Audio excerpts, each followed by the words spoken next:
Assalamualaikum warahmatullahi wabarakatuh. Waalaikumsalam warahmatullahi wabarakatuh. Alhamdulillahi rabbil alamin alladzi khalaqal mauta wal hayata liyabluwakum ayyukum ahsanu amala wa huwal azizul ghafur. Allahumma salli wa sallim wa barik ala sayyidina Muhammadin wa ala alihi wa ashabihi ajma'in. Dear brothers and sisters in Islam, apa kabar? Aduh, semua udah siap menjawab bahasa Inggris ya. Itu kan makanan Bapak Ibu ya. Jadi Bapak Ibu yang baik, sahabat-sahabatku sekalian di seluruh penjuru tanah air, penjuru bumi yang ditakdirkan menyimak, mudah-mudahan episode wabah saat ini kita betul-betul bisa menyikapinya dengan sikap yang terbaik, karena sebetulnya bagi orang yang beriman itu tidak ada urusan yang buruk ya. Yang buruk itu adalah yang salah menyikapinya. Jadi wabah ini baik atau buruk? Oh, kalau bagi orang yang beriman rahmat. Yes. Jadi kalau kita merasa ada iman walaupun kejadiannya kurang cocok dengan yang diharapkan, tapi pasti baik.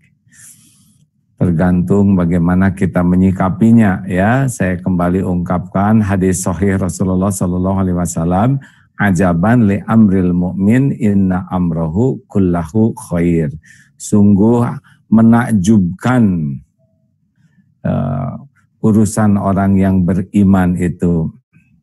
Semuanya baik. Walaisa dzalik li ahadin illa lil mu'min, yang tiada yang demikian itu kecuali mukmin, orang beriman. Inna asabathu sarra'u syakar, ketika dia diberikan karunia dia bersyukur, fakana khairullah, maka itu baik baginya. Wa idza asabathu darra'u sabar, dan ketika diberikan kemudaratan dia sabar, fakana khairullah, itu pun baik baginya. Jadi kalau ada yang mengatakan bagaimana wabah ini keadaannya bagi orang yang beriman, kalau benar menyikapinya baik. Saya dapat judul apa tadi Pak? Wah, saya baca nih, judulnya berat. Boleh dibuka aja beberapa suara itu, boleh dibuka Pak Operator supaya ada yang jawabnya rada kedengaran ya. Bangsa 10 mah. Supaya agak interaktif dan hidup, jangan seperti saya sendirian aja. Ya. Ada kan? Saya ramein aja. Sebagian, kalau diramein semua rada rumit juga ya, kalau ratusan, sekitar 5-10 para sesepuh yang hadir ini ya. Terima kasih ini Bapak, memang sesudah adanya wabah ini, akhirnya bakal istirahat dakwah tuh. Waduh, sekarang jadwalnya lebih padat. Dari pagi sampai malam ini menggunakan Mr. Njum ini luar biasa. Baik. Mengapa Rasulullah SAW diutus ke bumi? Cung, siapa yang tahu? Tolong jawab. Ada yang bisa jawab kah? Ayo. Why? Mengapa Rasulullah SAW diutus ke bumi ini? Tahu saya. Ya. Memperbaiki akhlak. Memperbaiki akhlak, alhamdulillah. Sudah pernah dapat ya, hadiahnya umroh ya, sama-sama. Alhamdulillah. Berangkatnya masing-masing ya, ketemuannya di Masjidil Haram. Jadi Rasulullah SAW bersabda, innama bu'itstu liutammima makarimal akhlak. Sesungguhnya hamba diutus ke bumi hanyalah untuk menyempurnakan kemuliaan akhlak. Jadi sekarang kita lebih simpel ini. Siapa Islam yang paling bagus? Judulnya kan Be a Good Muslim ya.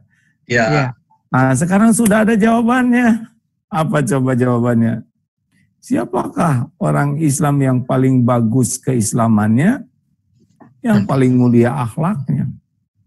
Siapakah orang Islam yang paling kuat imannya?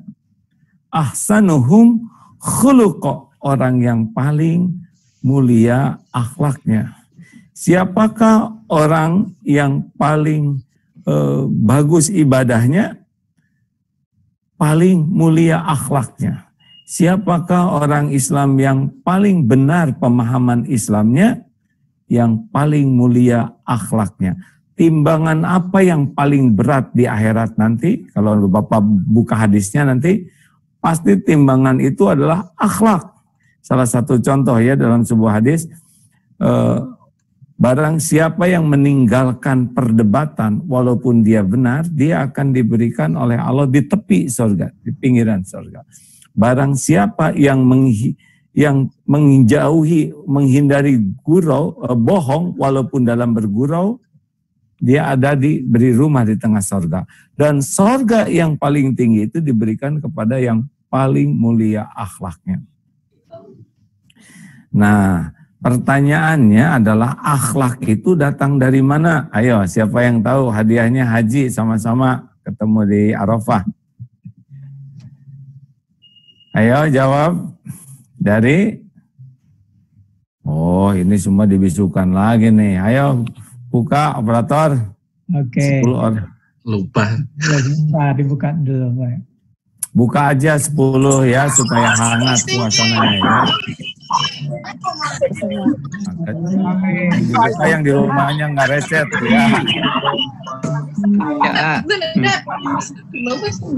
Halo.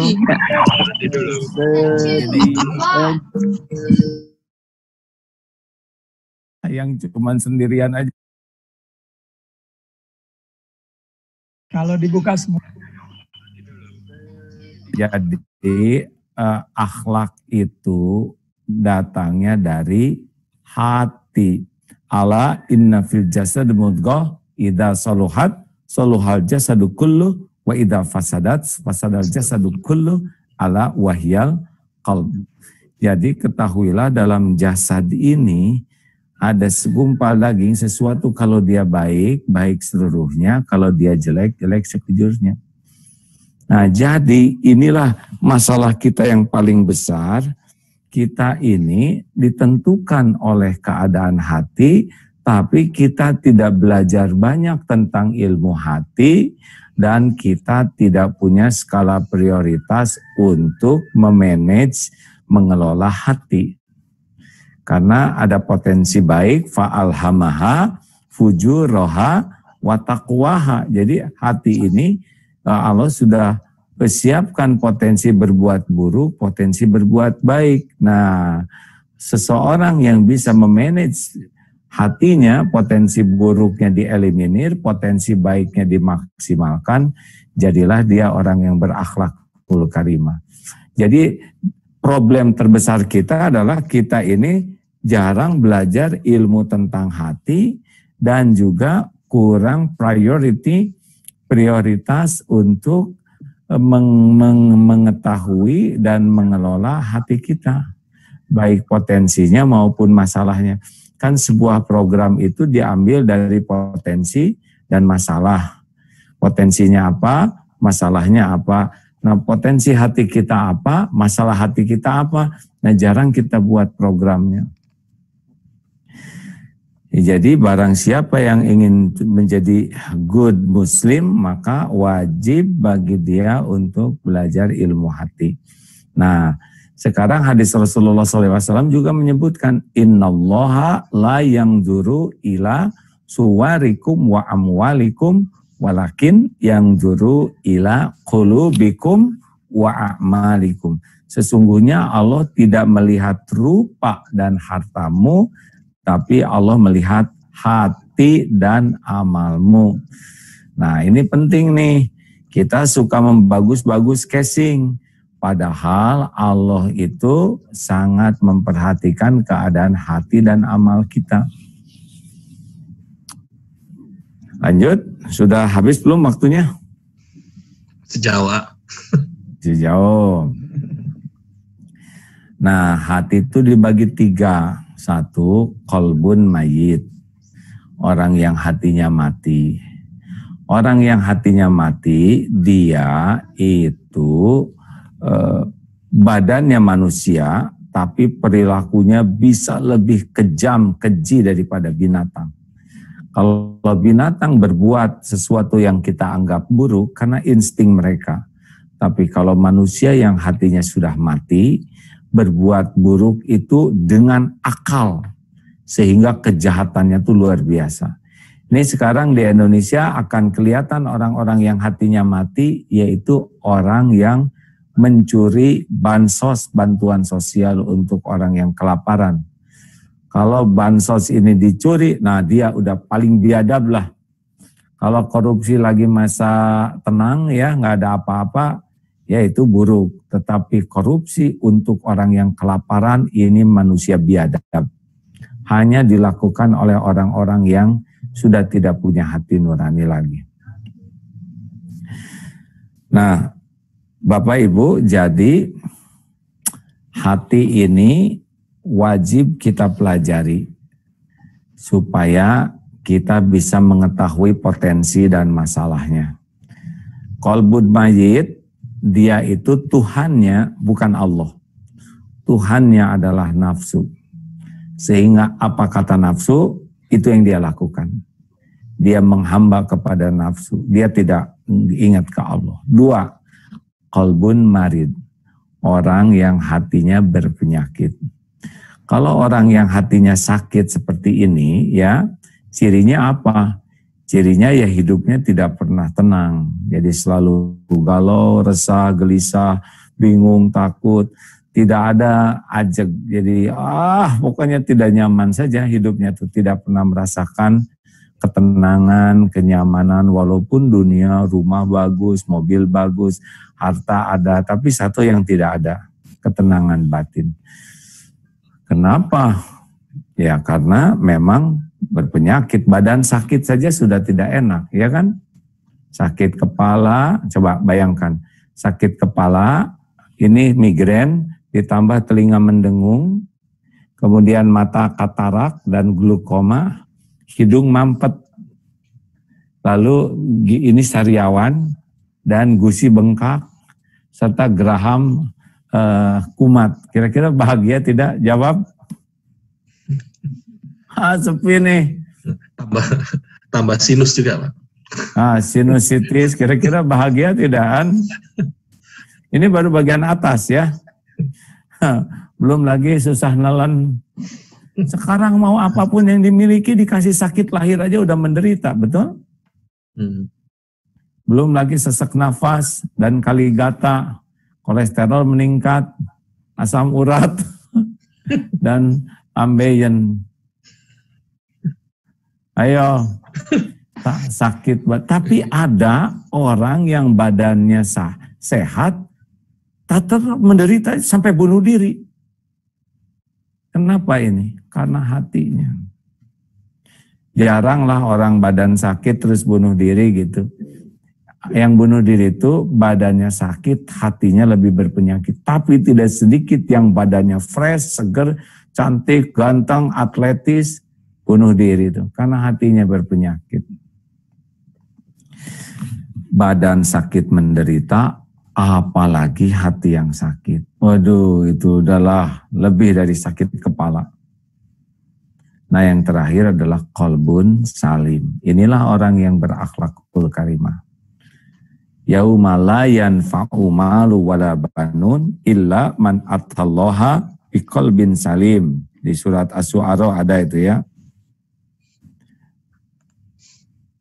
Nah, hati yang selamat itu surat Asy-Syu'ara ayat, sebentar, saya kira maaf nih, jadi ingatlah suatu hari di mana tiada manfaat harta ataupun anak-anakmu kecuali orang yang memiliki qalbun salim, hati yang selamat, hati yang sehat, fit, ya, hati yang betul-betul seperti apa qalbun salim itu? Qalbun salim itu adalah orang, intinya ya, orang yang bersih tauhidnya dari segala kemusyrikan. Dia tidak menuhankan harta, gelar, pangkat, jabatan, kedudukan, istri, suami, popularitas. Pokoknya yang melekat di hatinya itu hanya Allah. Makin banyak selain Allah yang melekat di hati, makin berpenyakit. Karena yang melekatnya di hatinya itu hanya Allah, maka dia apapun selalu ingat Allah, kejadian apapun kembali kepada Allah.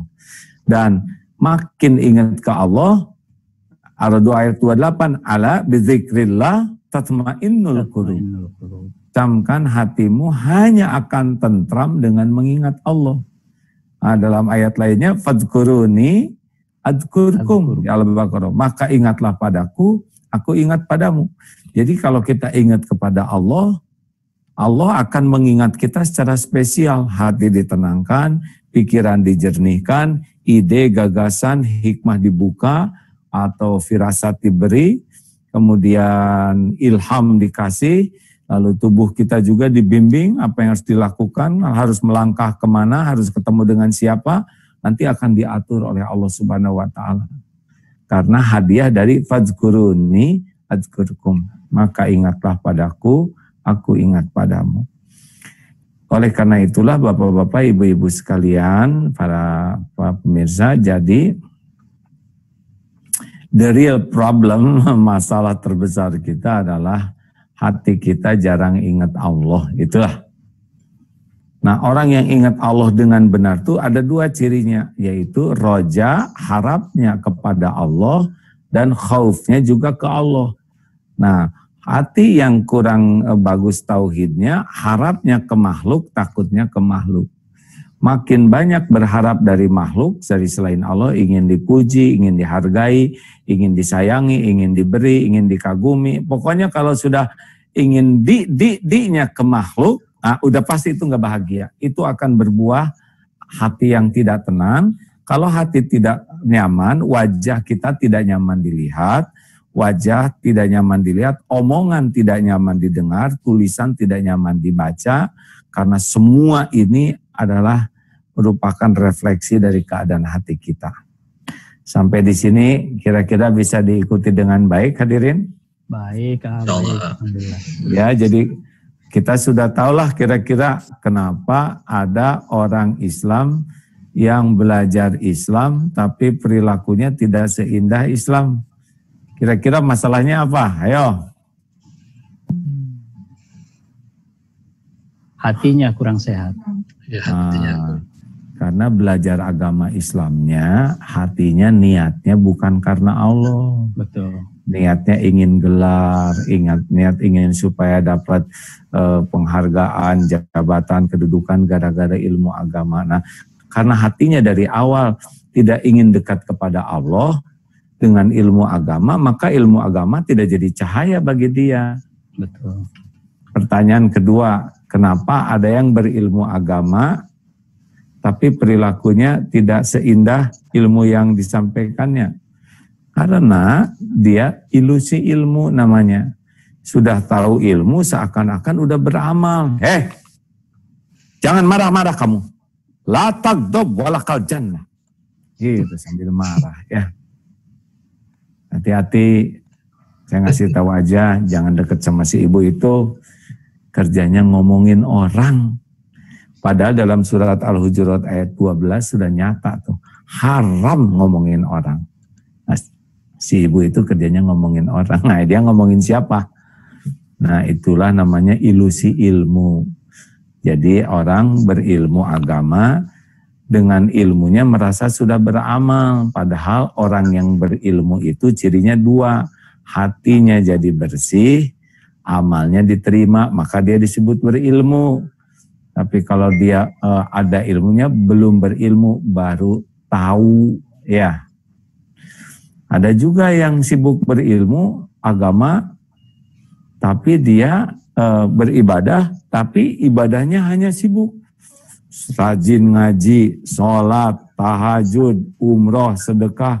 Tapi kenapa kok akhlaknya tidak indah, padahal ibadahnya bagus kelihatannya?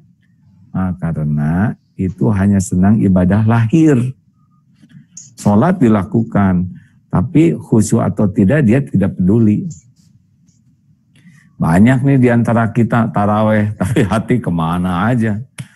Sholat, kemana aja. Ngaji, hati kemana aja. Karena kita tidak punya prioritas untuk menata hati. Itulah sebabnya walaupun ibadahnya kelihatannya bagus, akhlaknya kurang bagus. Karena ibadahnya tidak sampai ibadah hatinya, baru zohir. Ada juga yang terakhir yang paling bahaya. yaitu dia belajar agama, dia juga ibadah, tapi jadi kotor hati, jadi ujub, merasa sudah suci, sudah soleh, merasa dia tahajud, dalam kesendirian aja ujub, yang lain pada tidur, hanya saya ya Allah. Begitulah, jadi dia ada yang beribadah, tapi ibadahnya itu jadi ngotorin hati, ujub, takabur, riya, dengki, aduh, nah inilah hancur lah ibadahnya. Halo, sudah jelas tidak nih sampai di sini? Jelas, Masya Allah. Alhamdulillah kalau sudah jelas, demikianlah hadirin sekalian.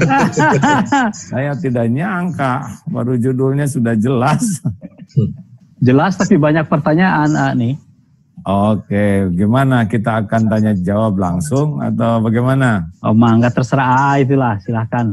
Tapi fokusnya ke ilmu hati ya, supaya kita bisa mengembangkan. Karena saya kan belum, ini baru ilmu dasarnya dulu, bahwa kenapa kita ini tidak menjadi indah. Padahal kita sudah ngaku Islam, sudah belajar Islam, bahkan sudah sholat. Karena kita memang tidak punya prioritas, niatnya benar, kemudian mengamalkan dengan ingin hati dan amalnya benar. Ya contoh sederhana sholat aja. Sholat kita sholat, tapi ya hati kita nggak bergetar. Atau gini, salam, ucapan salam. Assalamualaikum warahmatullahi wabarakatuh. Mulut mengucapkan salam. Tapi hati kita adakah keinginan orang lain diselamatkan Allah? Adakah keinginan orang lain dicurahkan rahmat oleh Allah? Adakah keinginan agar orang lain itu diberkahi oleh Allah? Enggak. Lewat saja kita. Assalamualaikum warahmatullahi wabarakatuh. Juga waktu minta maaf, maafin saya ya, maafin saya minta maaf. Terima kasih. Mulut berterima kasih. Tapi adakah hati kita benar-benar? Nah kita tuh kurang hati. Atau membelai anak ya. Membelai tangan, membelai. Tapi hati enggak. Ini masalah besar. Karena sebetulnya hatilah yang menentukan akhlak seseorang itu. Dalilnya tadi sudah disebutkan. Kalau hatinya baik, baik semuanya. Baik, kita buka pertanyaan tentang hati ini. Dari sini nanti kita kembangkan ke yang lainnya ya. Insya Allah. Ini pertanyaannya sudah lebih dari 10 kayaknya nih. Boleh. Tapi kita mulai satu-satu insya Allah. Maaf yang tidak nanti mungkin belum kebagian. Pertanyaan pertama dari Lia Yasmin, bagaimana permulaan hati seseorang itu dibentuk? Apakah ketika seorang telah masuk akil balik atau kapan? Itu pertanyaan yang pertama. Jadi yang menciptakan hati ini Allah, yang membulak-balik hati juga Allah. Kita ini hanya ikhtiar ya, memiliki hati bersih, di antaranya yaitu dengan kita harus belajar ilmunya.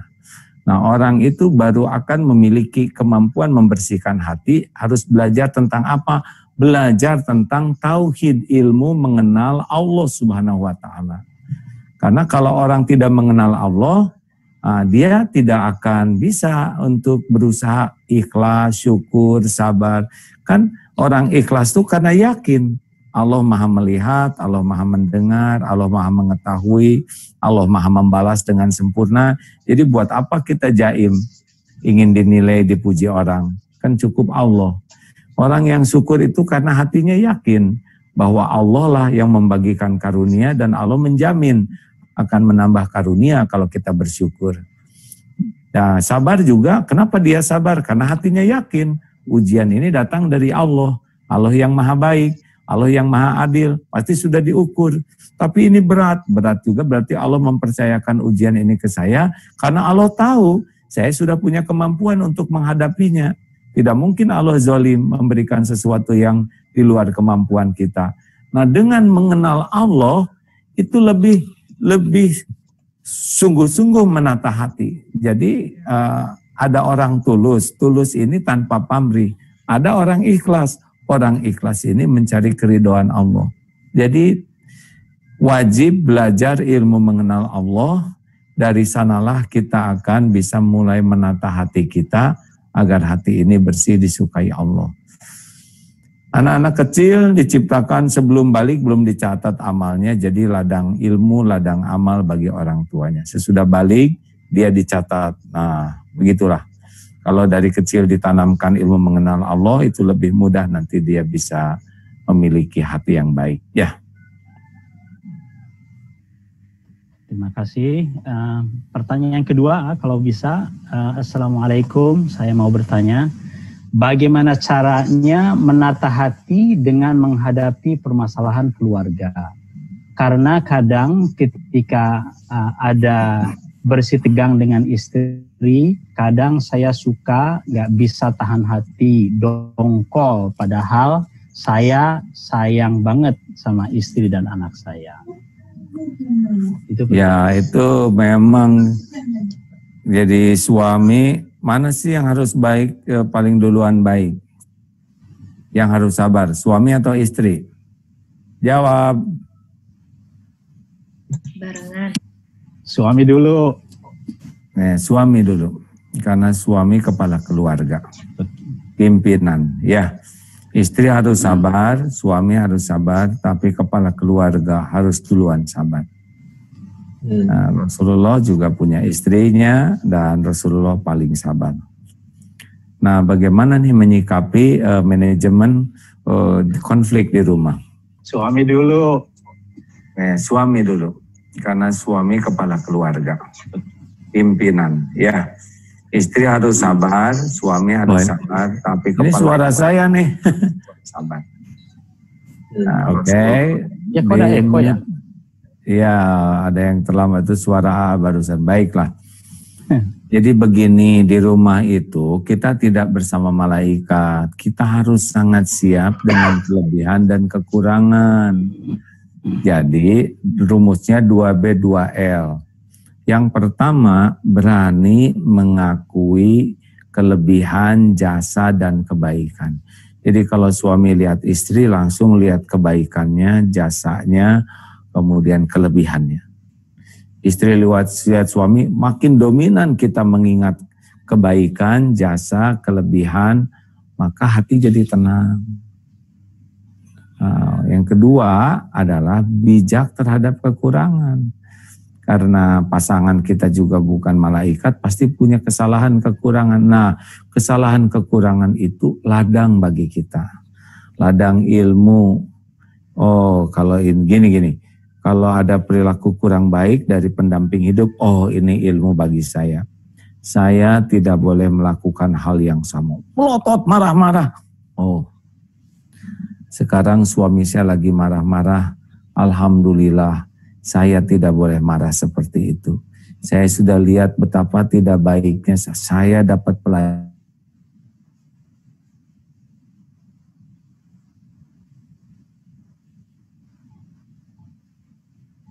Saya harus sabar, karena orang marah itu akalnya sedang tidak baik. Prinsip dari marah itu kan, orang marah itu satu, dia jadi subjektif, dia tidak objektif. Ya, berarti tidak akan adil pemarah itu, karena dia pikirannya itu sudah bukan berdasarkan fakta, data yang benar, tapi berdasarkan subjektif, perasaan pikiran. Dan yang kedua adalah cenderung tidak terkendali.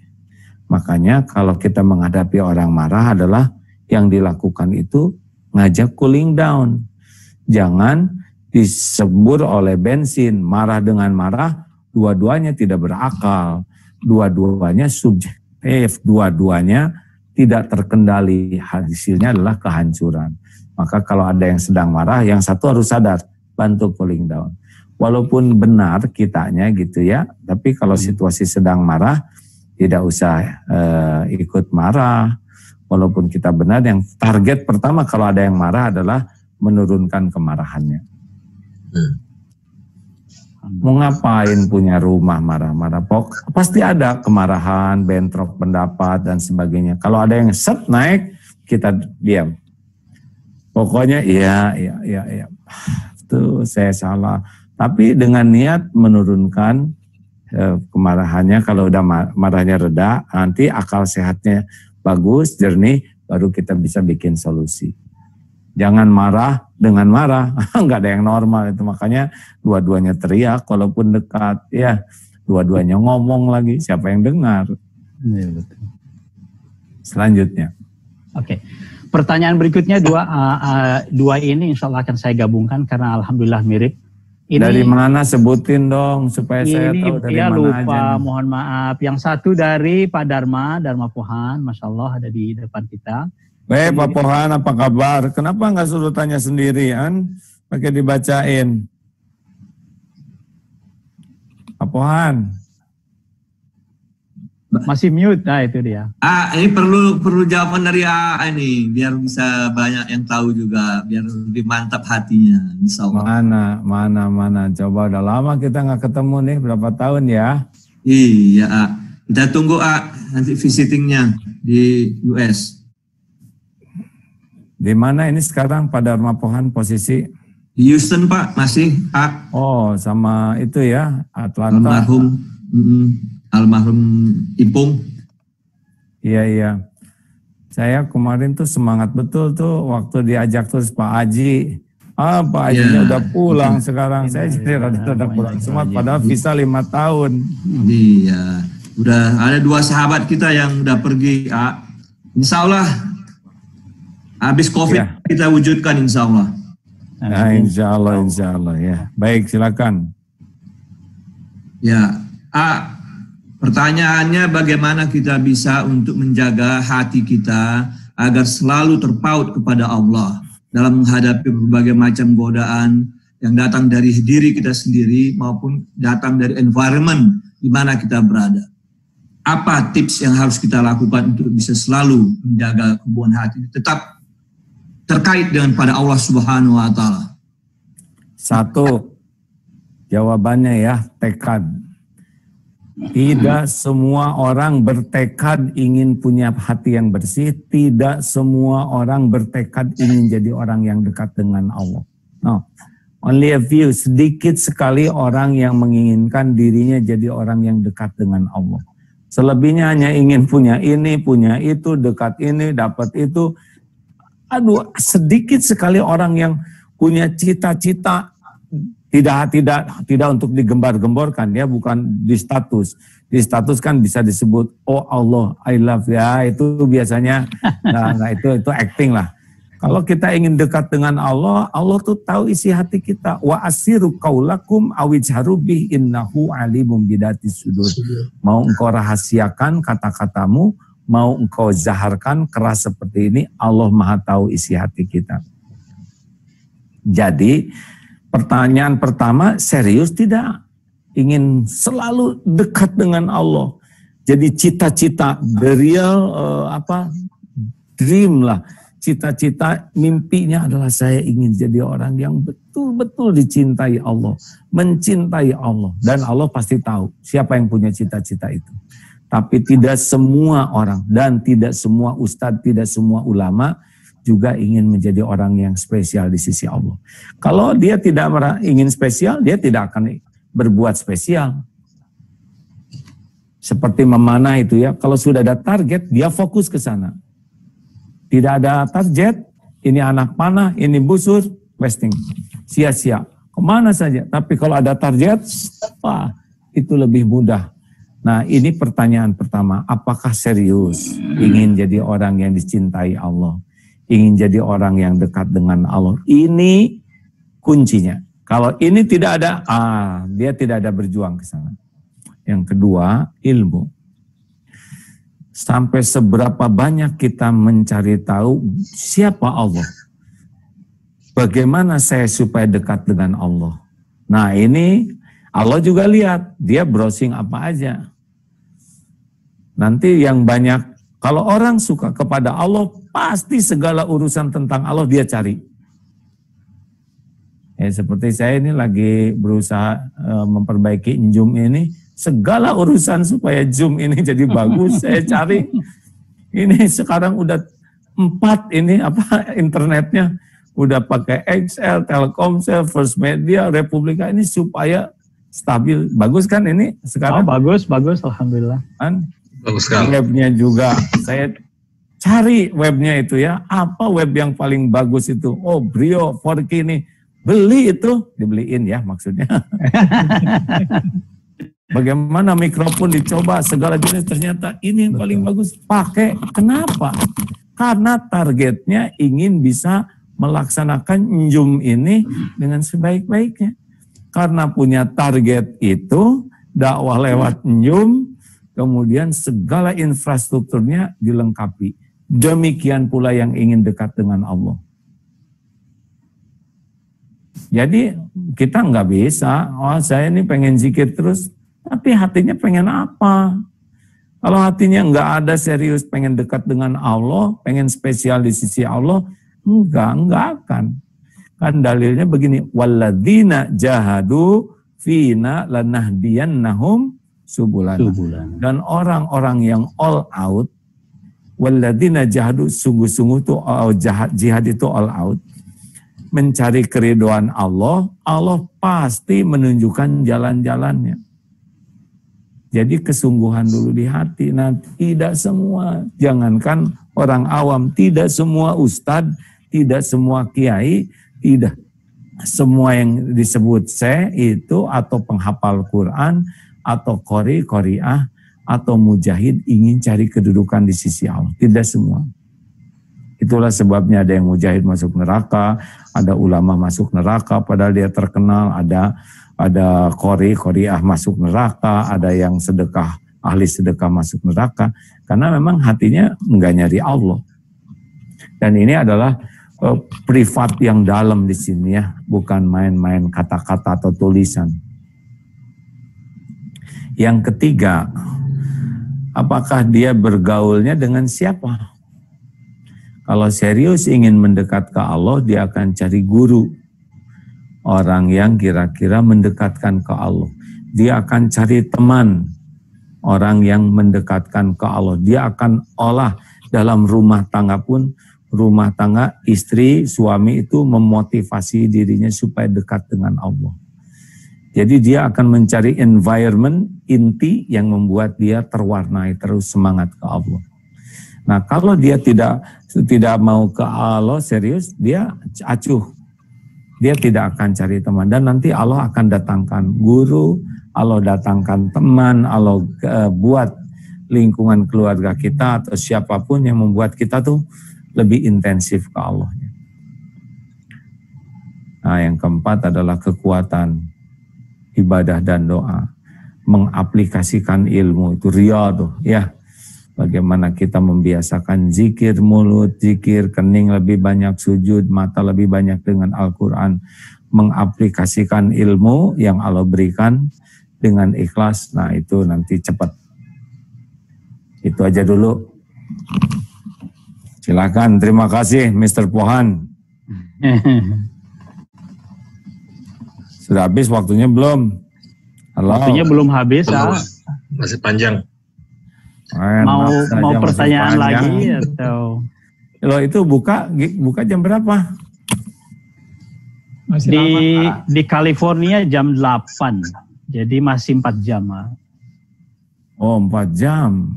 Masya Allah. Jadi saumnya dari jam berapa sampai jam berapa nih? Jadi fajar itu jam 4.45 pagi ini. Jadi 45. Oh, jam 5 berarti lah ya. Buka jam 8. Jam 8, alhamdulillah. Ini California ya? Iya, betul. Oke, ada siapa lagi nih? Mas Teguh ini ada. Mas Teguh di mana? Masih di Atlanta? Ada tuh. Kah? Di Atlanta, ya. Buka jam berapa Atlanta? Jam 8.15. Jadi masih 1 jam seperempat. Oh. Dari mana lagi nih? Selain Atlanta, California, terus Houston? seluruh banyak Kanada nih. Oh, Kanada ada juga, Pak? Ada Mas Robi tadi. Ada. Gimana Kanada sekarang sudah menurun itu, Pak?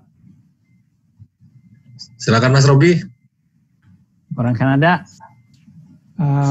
Mas Dwi juga ada di Kanada. Mas Dwi. Coba unmute sendiri, Mas. Gimana keadaan Kanada sekarang? Kalau Amerika masih berat ya?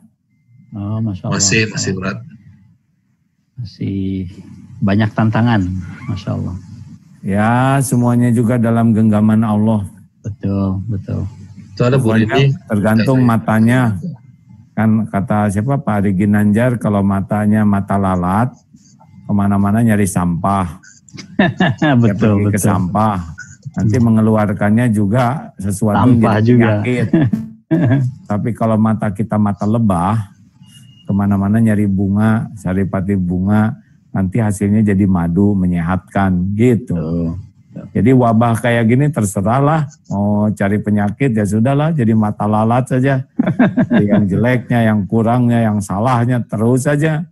Sehingga kita penyakitan dan menularkan penyakit. Itu ada pertanyaan, apakah penyakit hati menular? Iya, penyakit hati menular. Jadi kalau orang sudah penyakit hatinya sombong dan sebagainya, itu keluarganya bisa kayak gitu semua tuh. Kalau hedonisme, tukang pamer, nanti pamer aja terus semuanya tuh. Ya kecuali yang dilindungi Allah.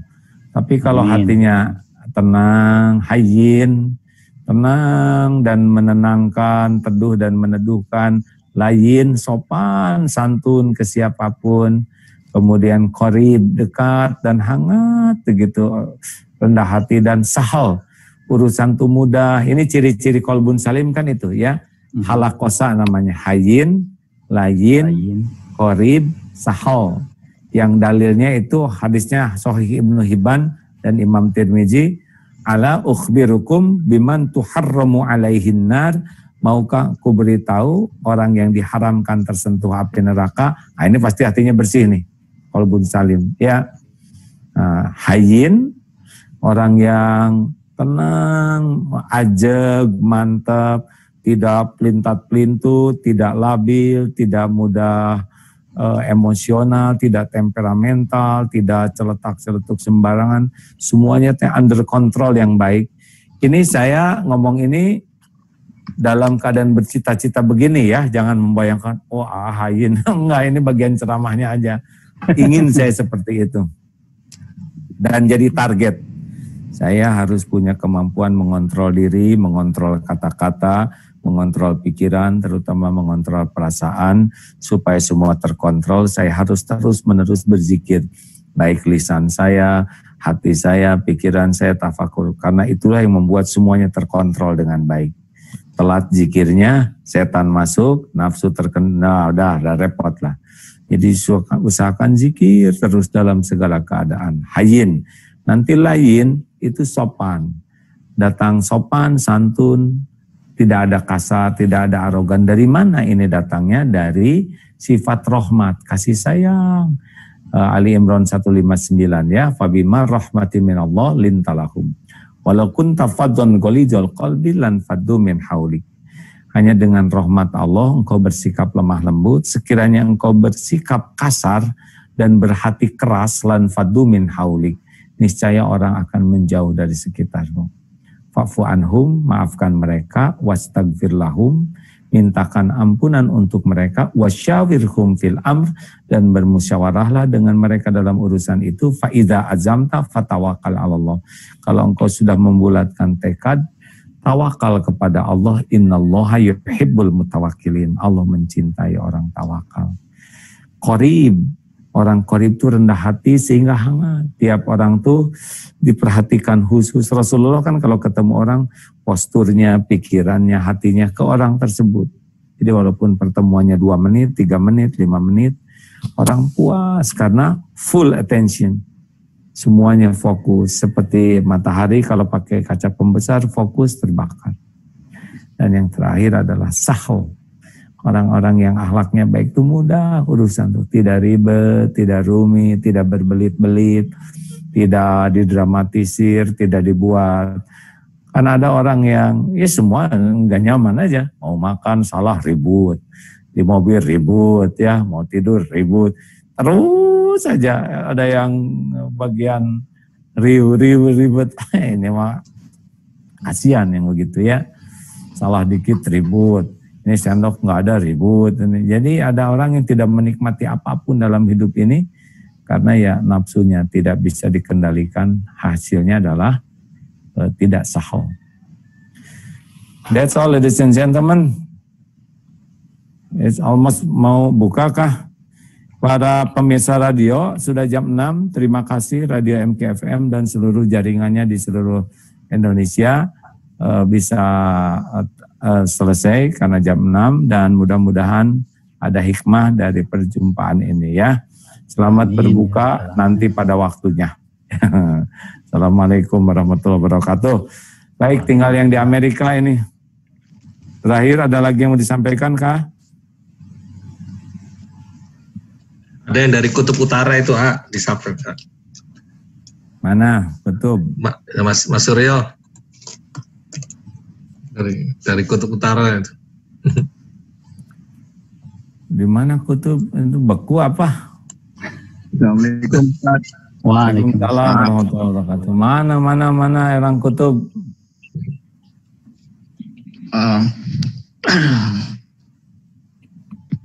Silakan Kutub masuk. Ya dari tadi Pak. Ya. Ya kalau di sini puasanya buka jam 10 lewat. 10 malam? Iya. Masya Allah. Sahur nanti jam 2-an. Masya Allah. Ada subhanallah, ada masya Allah. Kalau sesuatu yang menakjubkan, itu adalah masya Allah. Karena kebayang pahalanya jam 2 sampai jam 10 ya? Ya, ya. 12 jam, 12 ditambah 8. Hah? 20 jam? 20 setengah lah. 20 setengah jam. Masya Allah. Tapi pada saum di sana?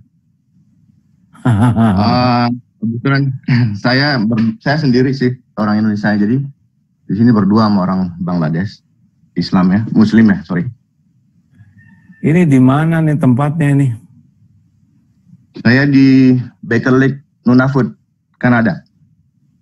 Oh, di mana itu ya? Di mana ya? Ya pokoknya ke utara lah, Pak. Siap. Gimana tuh? Ya. Kan pasti ada majelis ulama di sana juga. Fatwanya bagaimana? Apakah disesuaikan dengan jam atau disesuaikan dengan yang sebelahnya yang lebih ringan? Kalau puasanya jatuhnya pada bulan summer itu kan siangnya 24 jam, Nah itu mungkin saya nggak bisa ya. 24 jam siangnya tuh. Jadi mereka bilangnya kan midnight sun gitu ya. Jadi nggak ada malam. Kalau di tempat saya tuh midnight sun-nya cuma 1 bulan. Tapi kalau di ada beberapa tempat tuh midnight sun-nya tuh 4 bulan. Oh, kalau itu biasanya saya ikut yang di Winnipeg waktunya. Ikut Winnipeg. Tapi kalau ya itu, karena ada ke winter itu lebih bagus, Kalau ke winter tuh malamnya 24 jam. Nggak puasa dong. Ya, tapi kan harus fair juga. Puasanya ditangguhkan. Harus ikutin, jadi saya ikut ke Winnipeg juga waktunya. Itu pasti ada majelis ulama karena Islam itu kan agama yang sangat siap dengan segala kondisi ya. Jadi pasti ada aturan. Silakan aja ikuti fatwa majelis ulamanya di sana supaya adil di dalam melakukannya, tidak zalim ke tubuhnya. Ya, baik, silakan. Ya. Masya Allah. Udah itu? Sudah di mute. Sudah. Oh, pertanyaannya apa? Oh, ya, baik. Cuman salam aja. Oh, salam. Waalaikumsalam warahmatullahi wabarakatuh. Jadi ini kita ada 227 yang ada di grup ini saat ini ya. Masya Allah. Masya Allah. Ini takdir Allah ya. Dengan adanya wabah ini, jadi silaturahim ke mana-mana. Sebetulnya kan ini dalam rencana Lebaran ini harusnya sudah pindah ke Perth. Oh, Masya Allah. Di Perth itu alhamdulillah. Kita beli gereja, di sana ada gereja yang sudah dijual lalu dijadikan masjid, ada Masjid Al-Latif Darut Tauhid Perth. Kita ada cabang Darut Tauhid di sana ya, walaupun baru masjidnya. Alhamdulillah rumah yang di belakang masjid juga sudah bisa kita beli dan udah siap-siap di sana, sepeda udah dibawa ke sana, pakaian, rencananya 1 tahun untuk belajar di sana sambil dakwah, sambil merintis pesantren. Awal Maret dari sana udah siap-siap, pulang ke sini ditutup sekarang. Alhamdulillah. Sekarang jadi ternyata hikmahnya di sinilah, jadi bisa silaturahim ke seluruh dunia dengan menggunakan teknologi ini. Baik, silakan ada 1-2 lagi sebelum kita tutup. Masih ya, kalau boleh saya bacakan lagi ini dari hamba Allah yang tidak mau menyebutkan namanya rupanya. Siap. Assalamualaikum warahmatullahi wabarakatuh. Saya sedih karena masih jauh dari harapan membaca Al-Quran dan sholat tarawih di bulan Ramadan ini. Saya terlalu sibuk bekerja, walaupun niatan saya insya Allah untuk menafkahi istri, anak, dan orang tua dengan maksimal. Apakah jalan saya ini sudah benar? Bagaimana agar saya bisa lebih sering membaca Al-Quran dan beribadah? Begitu pertanyaannya. Ya, sekali lagi semuanya ini bisa jadi amal soleh. Kerja itu juga kalau niatnya benar, caranya benar jadi amal. Kan tiap orang itu punya keadaan berbeda satu sama lain. Oleh Allah diciptakan unik ya. Keadaannya beda-beda, tanggung jawabnya beda-beda, situasi fisiknya, mentalnya, keilmuannya, kondisi keluarganya beragam lah. Tapi semua itu kalau kita tahu ilmunya bisa dikemas menjadi amal soleh. Jadi kita tidak bisa membandingkan harus sama satu sama lain, ya tidak bisa. Jadi dan kita juga tidak bisa iri dengan keadaan orang lain karena orang lain juga Allah punya coupling takdir sendiri. Seperti sebuah keluarga adik kakak itu kan beda-beda tuh, walaupun ibu bapaknya sama, tapi anak-anak tuh beda-beda garis hidupnya, ya kan? Nah, jadi jangan kecil hati dengan sibuk begitu. Hanya harus evaluasi. Kita kan sehari 24 jam. Benarkah sudah kita gunakan sebaik-baiknya waktu ini? Nah, kita coba petakan ya, mana hak Allah, mana hak keluarga, mana hak diri. Coba dipetakan dengan baik. Dalam segala keterbatasan sebetulnya kita sangat siap bisa ya. Misalkan sambil bekerja, sambil berzikir, kalau boleh pasang headset, mendengarkan Al-Quran, kalau itu tidak mengganggu kewajiban bekerja. Ya, jadi sambil bekerja, sambil nyetir, sambil apa, kita sebetulnya bisa menambah ilmu kita, murojaah kita, hafalan kita. Kita juga punya waktu dengan ada internet ini kan kita bisa belajar dari para ulama. Begitulah. Jadi silakan diperiksa penggunaan waktu 24 jam sehari itu apakah memang semuanya untuk kerja atau berapa yang untuk Allahnya, berapa untuk dirinya. Nanti kalau kita tata dengan baik, insya Allah kita akan bisa ketemu ya. Amin, insya Allah. Nanti ditunjukin kok oleh Allah, siapapun yang ingin baik nanti Allah tunjukin. Termasuk pertemuan ini loh ya, ini pertemuan bukan kebetulan. Siapa yang takdirnya harus dapat ilmu ini, dia akan gabung di sini. Allah tahu setiap orang pikirannya, kesulitannya, keinginannya, harapannya, doa-doanya, semua didengar oleh Allah. Nanti kalau Allah mau ngasih petunjuk lewat siapa, disambungkan. Sepertinya, kebetulan saya dapat linknya. Nggak ada yang kebetulan, Allah yang ngatur. Betul. Tidak ada yang kebetulan dalam hidup ini. Ya. Masih bertanya.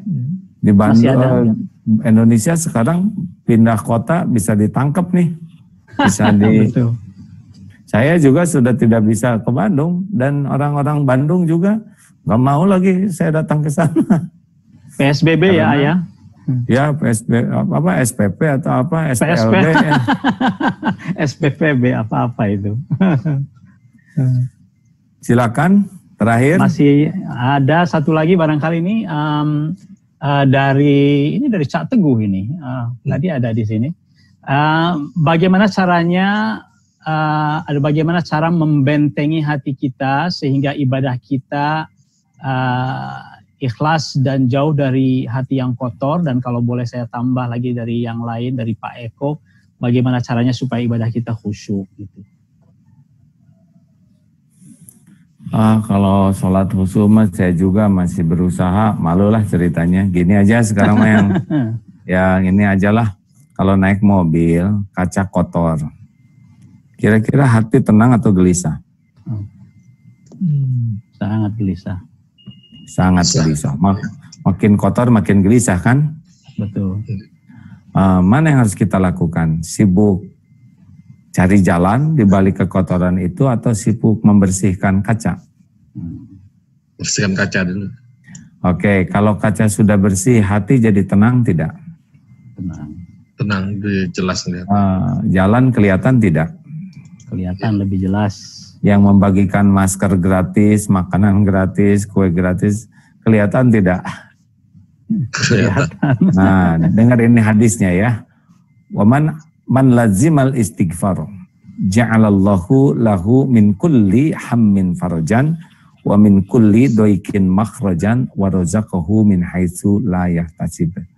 Barang siapa yang melazimkan, dalam hadis lain memperbanyak istighfar, memohon ampun, Allah akan melapangkan hatinya dari segala kesempitan, gelisah, resah, takut, bingung, galau. Itu entah gimana hati itu jadi tenang. Urusan masih ada ya, tapi hati tenang. 2, wa min kulli doikin makhrajan. Allah akan memberikan jalan keluar. Ada aja jalannya tuh. Urusan kesehatan, urusan keluarga, urusan finansial, urusan apapun ada dalam kekuasaan Allah.